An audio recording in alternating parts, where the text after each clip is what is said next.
everywhere. Yeah. Just find a flat piece of ground, a view, and someone with their speaker, and we are always catching vibes.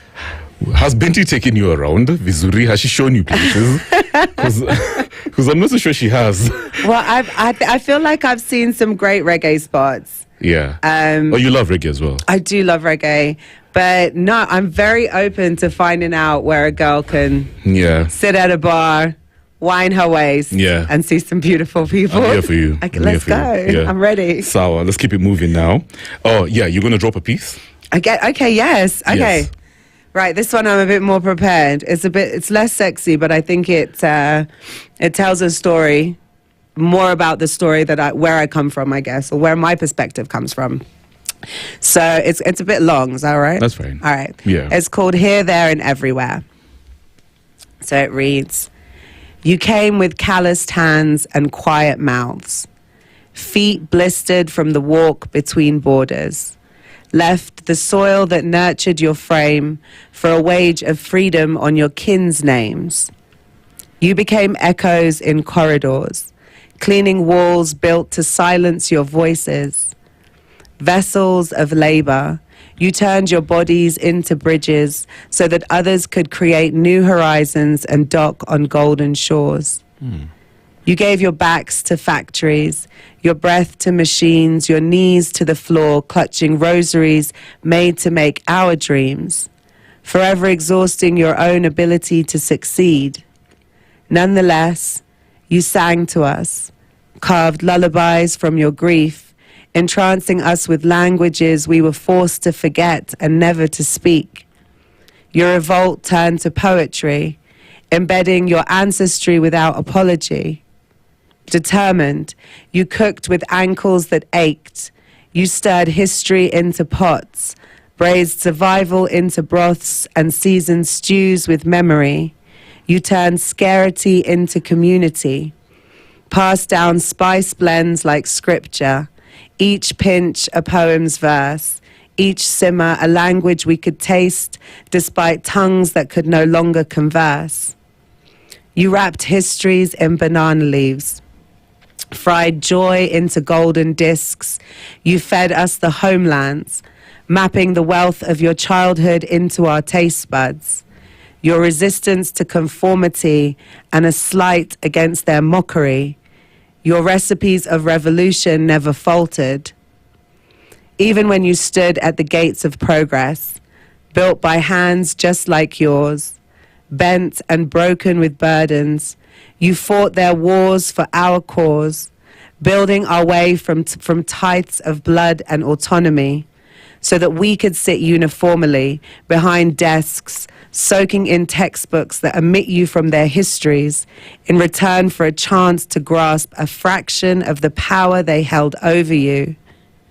Our gowns and caps, a trinket of a balm on your clotted sores, seeking to name the pain you've carried without complaint. You could not always say where you came from, language worn thin by colonial teeth, but you could fry it, ferment it, flavor it in vernacular and serve it on a hot plate to remind us we come from somewhere. Outcast catalysts, you bore shame like a second skin, but in kitchens and over combs, you made altars of the ordinary. When in a land that refused to honor your journey, you wove it into ritual, the oiling of scalps, the grinding of seeds, the silence at dawn before the pot boils over. In these you retold our stories, so that now we can return to the homelands you surrendered, hands upturned with stories stitched into our palm lines. We now bear tools of translation and transformation. We come not to lecture, but to listen, building you bridges back from the dreams you gifted us, back to the homelands that cradled you. Forgive us for not seeing your shackles sooner. Forgive us for thinking our freedoms of passport stamps and postcodes were not paved in your cages. We see now the real revolution in your leaving and offer you a return with reverence. We carry your names like seeds, planting them in poems, painting them on fresh walls, spicing them into dishes, and weaving them into braids that will not be forgotten. Here, there, and everywhere, we are the echoes of your sacrifice. We are the stories you are too tired to tell. A promise that the homeland and the horizon will one day hold hands not as strangers, but as kin. So yeah, that's here, there, and everywhere. I love it. Wow, that's amazing. So I feel like you're talking about the ancestors, the people who started this thing. Yeah. And you mentioned outcast catalysts. That's so powerful. Yeah. So homeland, where do you feel like is your homeland when it comes to that perspective and how you read that poem? Yeah. I'm definitely a girl from Chagwe. I'm from the village of Chagwe in Kampala. That's definitely my home. Yeah. I can't really, apart from anywhere my kids are, but yeah, that's about the only kind of idea of home that I've ever had, I think. Yeah. Or also a place that's like claims me as home as much as I claim it as home. Yeah. Poetry can be very political, also vulnerable, like you're going to put your heart in your sleeve. Yeah. Sometimes you also just imagine worlds. How do you balance all these things? By making an album and being here with you and talking about it and it's okay to be creative and my brain has always got stories. Like I could make up a story any time of the day, right? Yeah. So having a way to channel it and having a way to communicate yourself, that's it. That's what all creatives need. Like just push it out of your body in whatever way it comes out and keep doing that until it feels better and it feels right. Yeah. That's what I do, guys. What's the biggest change you've seen in poetry or spoken word in East Africa over the last couple of years? Oh, gosh. I don't know about in Kenya, but in Uganda, it's like poetry, poetry, poetry. Yeah? Today we went and said a poem. Every day rain, rain, rain, rain. Every day rain. When it rains in the morning, when it rains in the evening. So I feel like we used to have a very generic understanding of how to present poetry and recite poetry. And I think in my career, because I've been in the poetry industry, let's say, for a good 15 years, and especially in Kampala, I think what's really beautiful to see is poets actually performing in their own styles, stopping to mimic other people's styles. Yeah, like that. And we do have poetic pardons, rhythms and stuff that we use, but it's make it your own now. And I think that's something that's fun. And I'm an evidence of that, right? Because I've combined lo-fi sounds and poetry to make my own style. And I think I'm definitely a part of that generation of change and kind of figuring ourselves out. Yeah, I like that. So, first of all, have you got a mentor, somebody that you admire, like an icon, and you're like, I want to be like that person?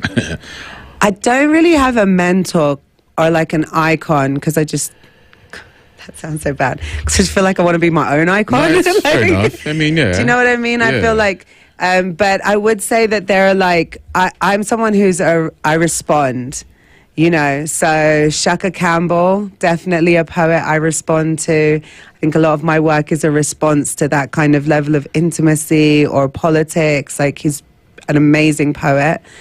But also probably, not to sound cheesy, but it's I come from the school of Maya Angelou. Yeah. And I just feel if I'm not speaking on a level that's both articulate and interesting, in my own field, then I'm not doing that justice. Yeah. I can tell now that you mentioned Maya Angelou, I feel like your art is so spiritual.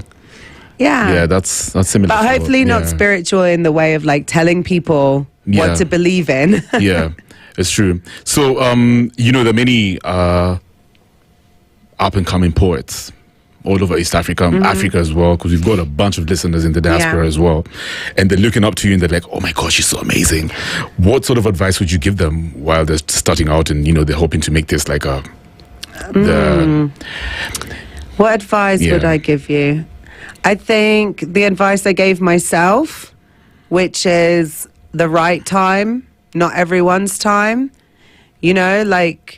write your poetry, figure out what you like and what you want to sound like. Yeah. Don't just jump onto every person that says, oh, this is cool, like, let's do that. Like, stop, think, listen, like, figure it out and just make it. Yeah. And then don't really care about who's going to like it or listen, just because you, like, as a poet, it's not like being a singer where you want everyone to relate to you. Like, we're not supposed to be, you're just supposed to say it, and everyone who resonates, they're going to come to you. So, and I wouldn't necessarily say that to singers or something like that, but if you're a poet, like, make it, know how you want to make people feel. Make sure whatever you're putting out into the world exactly embodies how you want people to feel when they listen to it. And then don't think about it. Like, let people start coming. Your people will come towards you. It's interesting you put it like that. So when you're curating your work, do you write for yourself first or for the audience first? Oh, no, I don't write for anyone. I just write. Then I read it and I say, that's part of a story. Yeah. Or not. Because my album actually includes work. It's interesting. It's like Brown Skin Melting is the first poem I ever read and recited ever. Right. Like 17 years ago. And then that story is just unfolded now. Right? So it's not about pushing the work out. Do you want to create a story? Create that story. Like, hold those pieces and create that story. Or is it about just getting the feeling out? Well, then let your stuff out as soon as it comes, right? But yeah, hold yourself to because I don't write with anyone in mind. That's like, I've written what I've written because that's what came out. That's, you know, I like how you're also sort in touch with your ancestry and, you know, the past migration, you know, the diaspora and that kind of thing. So and I usually ask poets this question. So when you're curating your work as an African, for example, we do know there's a lot of historical injustices that happened to our ancestors, right? So when you're going to perform these things to an audience, are you aware of the feelings that that your words could actually put in people? You know, you try not to touch on certain topics, because the truth is, for example, how Europeans talk about the Holocaust. You know, they like confronting the past. But I feel like in Africa, especially in East Africa, we're somehow eager about confronting the past, you know, especially when it comes to the arts. Do you feel like it's your responsibility to confront some of the historical injustices that happened to our ancestors? Yes. I think, and that's the beautiful thing about not being a singer or being a poet. Like, a poet is given the freedom. All we are asked to do as poets is be a witness. And that's it. Like, I'm a witness of what I've experienced, and I'm a witness of what I see. And if you look historically, like in terms of art and culture, a poet very rarely goes to jail for being political. It's true. Because a poet is just a witness of the people. It's just a reflection of what's going on. If you want to know the heart of a people, listen to the poets, you know. The government cannot kill us. There's no politics that's going to dumb our voices down, because there will always be a voice of the people, right? So I don't really worry about that stuff. I mean, there was a time in Kampala with Poetry in Session where those things were like questionable, and maybe we'd get emails and asking if it was appropriate for us to host certain spaces. And our response was always just like, we're a space for young people to come and express themselves. So we don't manage what people are saying, and we're not going to criminalize them for expressing themselves. We're not here to hurt people. We're not here to harm people. We're just here to express a witness, you know. So I don't think it's my responsibility to think about what I put out in terms of, like, if it's too political or not political. I think it's my responsibility to keep myself safe and authentic to the witness of what I'm saying. Do you know what I'm saying? Like, 100% again. Right? Like, I'm not going to go and jump into fire and get myself in trouble, but there is a way to stay authentically in your position. So you're a witness. I like that word, witness. So in East Africa, we've been seeing things happening in the political space and civic engagements. In your previous elections in Kampala, very bloody. We also saw whatever happened in Tanzania. Kenya, as of now, our by-elections are very bloody. But we also saw, you know, massive demonstrations last year during the Gen Z. We call them the Gen Z Maandamano, due to the finance bill. So some say there's a sort of revolution going on. I would That's, hope so. that is, and of course the youth of Africa and East Africa. It also happened in West Africa, by the way. Yeah. So they are at the forefront of whatever's happening. Yeah. What's your perception of everything that's going down in East Africa right now? I think that actually, I would say that we look at what the young people in Kenya are doing right now as actually something to admire and look towards, right? Because you guys have actually, like, the way you guys, the Gen Z or whatever, have like come together and then actually mobilize themselves to say that we're not happy, and also that you're willing to fight for it. As Ugandans, we're really not always that willing to fight for things because we get shut down pretty quickly. So in terms of that side of politics, Ugandans are a lot more complicit, and it's a lot it's difficult to tell you how to not be that way and keep yourself safe. So I feel when we're comparing like the three, Kenya, Tanzania, and Uganda, as Ugandans, we're a lot quieter when it comes to revolution. I don't think we're going to jump right into it. Yeah. But I do feel, having been here though, because we know that, we hold each other at a community level a lot harder than I've seen here. Really? Yeah. Whereas you guys here, it's like you've accumulated, you have this voice like lions, man, you just at the forefront of it. But the way you keep each other like on the base level of a community, it's a bit cold. Like no one really know their neighbors sometimes, or like I haven't felt the same thing like in Kampala. It's like, okay, well, it's not for being in the streets, right? But you'll always make sure your neighbors have like food is not a problem. Oh, is it? Like food is not the issue. Like let's help each other. So I feel like, politically it's like different. I actually think that a lot of the time, and it's everything and everywhere, your neighbor, the grass is always greener. Yeah. But I feel that somehow like, if we could take a little bit of the Kenyan youth's bravery. And we can take a little bit of you can take a little bit of our community. But in Kenya, we're so capitalist, man. Like here, it's such an individualistic space. Everyone's somebody. We're so independent. But yet at the same time, when you guys come together, it's fire. Like I know. I've had so much fun just like having people just come together and like sing music together, like be in the vibe together. Yeah. We were talking about that the other night with my poetry friends, where they were like, we were just discussing the differences between like the poetry scene here and the poetry scene there. And it's like here, there's so many more places to like be a poet. Right? Position yourself. Like I'm on radio right now, and how many times can I go on radio in Uganda on a poetry night? But there's a big poetry community. Like we love each other. If we say like, who's your poetry people? Like we know each other's gangs, we know each other's people. So it's like, even here, it's like there's so much more opportunity for poets to be successful here, to be heard, to be on radio. But there is a lack of just like, where do you all hang out? People should call in and tell me that. I'm trying to hang out with some poets, guys. So there's a website called Eventbrite. I think I'm on there. Yeah. Oh, yeah. So now you just need to have a look at all the conversations happening. There's too many central locations in Nairobi. But this is the thing. Yeah. Did you see there's too many? Where do all of those people just come to hang out and recite some freaking poems together, guys? What? There's a bunch of places. Like I know there's a poetry night at the village market tonight. Tonight? Where? There is. I can show you. I told you this is. I blame Binti. I have to blame Binti once Binti, again. You gotta link us earlier. We need to be outside. No, but we actually do have communities as well. I would love to. So I would say that for me, just even being here, I'm blessed that I can be on radio. Yeah, it's true. And like, I really want to be a part. Like, if you're listening, poetry communities, Miss Karmali would. How long are you going to be in Nairobi for? I'm only here until Monday. Oh, that sucks. Yeah. I'll be back. And anyone asked me to come back. I just need a reason and an excuse. So now I'm giving you reasons. There's too many places to chill. So as we wrap up, what's the one thing that you would want to change and also not change when it comes to performance and poetry?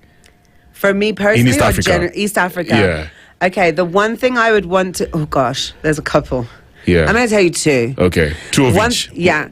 One thing I want to change is, can we all start using the term poetry slam correctly? Can we just go online, get a book, read about what a poetry slam actually is, the point systems and how it works, right? Yeah. Would love that. Because I just feel like the young people of all East Africa I love, like, so sidebar, like, I love judging poetry competitions. Like, if you're Nice. 13 to 18, like, that's my jam. These young people are saying some feelings, you know, but it's not a poetry slam, okay, guys, right?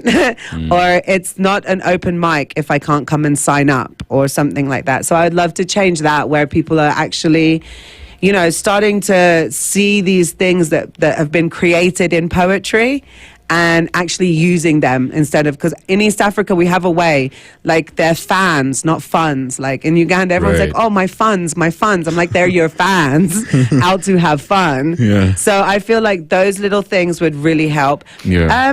I think too, I feel like the poets need to start actually, like, doing something with their work. You know, there's two different types of poets. There's a poet that writes for feelings, and you can do anything you want and you always write poetry, right? And then there are people who want to perform, and if you want to perform, like, you need to get up off your ass and Yeah. like make a show. Yeah. Like, you can't just have one of you and then start thinking about how your show flows. Who are you performing this for? It's not like, poetry is not just supposed to be about everyone looking for you. It's supposed to hold space. Right. So make something that you can move with and say, like, you know, I have my next album is called Expressions of Grief. When it comes out, it's about grief, and it's not sad and it's not traumatizing, but it's like, we're poets. Go out and be like, who needs to hold all these Gen Z kids? Like, they need this poetry. We need to be, like, as a poet, you need to figure out who you are and why you're doing this, and take it to people. And it's not another form of music. You know, it's not about just being seen or being heard. Poetry is like a doing word. So those are the things I would change. What are the other things? The things I wouldn't change? Yeah. I wouldn't change any of the dope poets out there right now. Yeah, I would yeah. not change a single one of them. Right. I think there's so much vastness from just, like, cute babes talking about, like, some stuff, like dudes be being sensitive or just be being real. I think I wouldn't change that, because I think it's probably the biggest thing I've seen in, like, opening up young people to, like, feelings. Like, I think especially young men Yeah. They need to don't be more quite vulnerable. often get to talk about, like, Yeah. their feelings and shit like that. Oh, sorry. Or just, like, things that have happened to them as young people. I think poetry is an amazing way to do that. And I've been quite surprised at some of, like, the artists or creatives or people who are, like, men. Then they come and share something at poetry in session, and you're like, okay, I see you. And it Yeah. kind of, like, I wouldn't change that.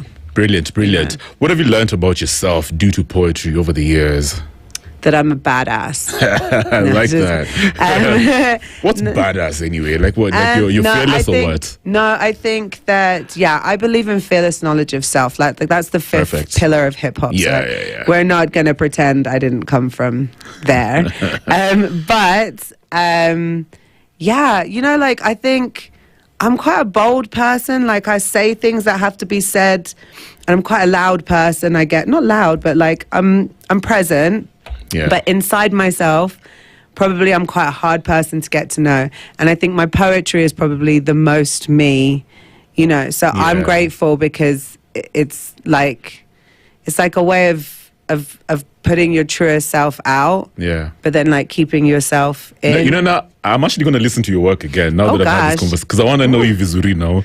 Oh my gosh. Visually is like, If you can get through my first Yeah. album, which is deep, Yeah. and then you can get through the second one, we could be friends. Yeah. I think, you know, like Jay-Z said, that, like, someone asked him, they were saying, like, would you rather a dinner or whatever? Yeah. You know, and so someone was asking Or the him 500,000, or yeah. something like that, Yeah. right? And then he was like, why would you pick the dinner with me? Like, everything is in the music. It's true. And so if you listen to my first album, Jeez. you're asking questions about rituals and stuff like that. Yeah. It's all in there. You want to know what a ritual is? It's like, I have a poem called, like, it's like 21 degrees or whatever, but it's just basically about how you salute the morning, like, Yeah. when the night is leaving. Like, is this not when we go to pray if you're Muslim? Like, this is the time of prayer. It's just taking a moment to say, like, what is happening in this exact moment in time. And so, I think poetry has given me a place to, like, be myself where words could not have explained what was going on in there. Yeah. Brilliant. I love that. Oh, and okay, final question. By the way, have you do you have details about your ancestors, like actual people? Do you know about them? Yeah, of I'm course. just curious. Yeah. Most of them, I reckon. Not most of them, but yeah. But then that's the journey. Like, that's, if I find out about them, babes, you won't invite me back here to talk about my next album. Yeah, no, I will. See, you said when are you coming back? Okay, but you tell me later on, because I'm just curious, man. I found out stuff about my ancestor, about so this guy called Justo. Mm-hmm. He actually killed somebody. And I found that to be very interesting. I mean, was he just or was he not? You can't just be talking about it. Like, what if he killed someone for a good reason? Yeah, no, it was for a good reason. Yeah, so maybe you've got an ancestry of heroes, protectors. Yeah, he was a warrior. Maybe that's why I'm Kidogo strong. Yeah. There we go. Yeah, it was actually ready to Yeah. Anyway, so have you got any projects coming up? No, this is my project coming up. So tomorrow we're going to be at Gecko Central on Gara Road. Nice. And it's a little venue. So if anyone is a poet or you've got your babe, you just want something tender, like just come out and have a listen. And yeah, anything to do with poetry, like I'm down. What time is this? Tomorrow we're opening at 7. My set is between 8, probably 8:30. But that's like strictly like at that time. And yeah. Good stuff. So that's a listening party that Binti's been talking about. Yeah, that's good stuff. That's good stuff. Sure. Easy. So what's your contact info in case somebody wants to share your story? My gosh. So just go to Instagram, Ms_Karmali. Yeah. And if you want to share anything, just all listening platforms. That's it. I'm only on Instagram. Yeah. I've been told I need to get on TikTok, but I need someone in Kenya to explain this TikTok thing to me. Cause so I thought you guys in Kampala, you guys are about this vibe. No, they really are. Yeah. They really are. I think it's just me. It's just me. And they should show you around TikTok. Yeah, no, because apparently Kampala has like a bunch of users on TikTok. They're killing it out there, but I can't be doing dances and stuff, so I just don't know where I fit in yet. It's true. I don't know where I fit in. No. So anyway, so that's funny, yeah. But yeah, you can follow me on TikTok too. I promise I'll do better. Yeah. All right, so you want to drop a piece before I let you go? Oh my God. A very short one? What? Okay, well, because you mentioned it, let's do Cusp. Yeah, Cusp was dope. Because it is short and sweet and cute. Do you know what it means? I'm just asking. What does it mean to be on the cusp? Do you know what I don't know. You tell me. Oh, I tell you? Yeah. Okay, to be on the cusp, it's that moment. It's like that moment just before the moment where everything like sucks up into you and you just like, oh shit, it's about to happen. Right. And then like sometimes it does, sometimes it doesn't, but it's just like that little... like that sweet pain, you know? The sweet spot when you're on the edge. The sweet pain. The spot gets hit later, okay? Right. Okay. So this is Cusp. On the cusp, waiting for the storm to pass. Feel the rim of the glass dig into plump thighs. Flirting. Dancing on the needle tip. Pressing the pin into your skin to keep a straight face. Kissing nettles to keep your tongue indoors up until the last moment. So that's the cusp. Cheers. The one, the only Ms. Karmali. Ms. Karmali. What's that Ms about, by the way? Ms. Well, it means that I'm an unmarried older lady. Because, in the English language, you're like Miss, right? Yeah. And Miss is a girl. I'm not a girl. And then, like, when you're in school, an unmarried teacher is Ms., like MS. True. With the S. Yeah. So I just thought I'd spice it up, just be Ms. By the way, 1986 is not old. Trust me. Okay, man of the patriarchy, as a woman, to be in, to be my age and unmarried and, it's kind of old. I don't want to be, otherwise they're going to call me a spinster. That's true. I'm no one's spinster. I'm Miss Karmali. Hey, those Kampala guys have to be intentional. Kampala guys. I hear Nairobi guys are where I should be looking. That's your chop, man. Hey, I'm looking forward to seeing some of that. I don't know. Where are they?